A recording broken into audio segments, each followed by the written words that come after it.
Today, I'll show you how to change labels in Microsoft Planner. First, open Microsoft Planner in your browser or open your Planner board inside Microsoft Teams. Sign in with the Microsoft account you use for your work or school organization. Now, open the plan where you want to change the labels. In Microsoft Planner, labels are colored tags that help you organize tasks.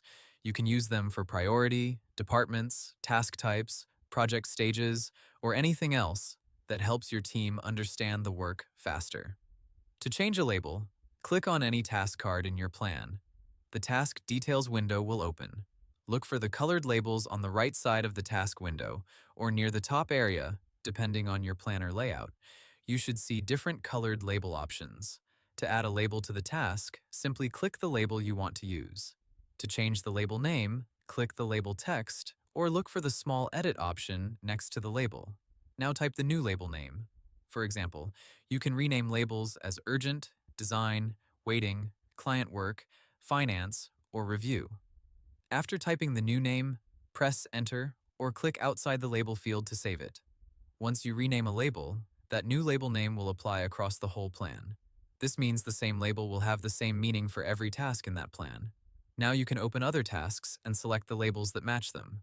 For example, use the red label for urgent tasks, the blue label for design tasks, and the green label for approved tasks. You can also add more than one label to the same task if needed. To remove a label from a task, open the task again and click the selected label to turn it off. If you want to find tasks by label, use the Filter option at the top of the board. Click Filter, then choose the label you want to see. Planner will show only the tasks that use that label. This makes it easier to focus on one type of work at a time. If you are using Microsoft Planner in Teams and the label options are hard to find, try opening the plan in the Planner web app.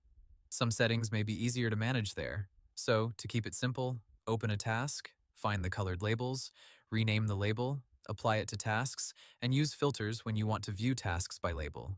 And that's how you change labels in Microsoft Planner.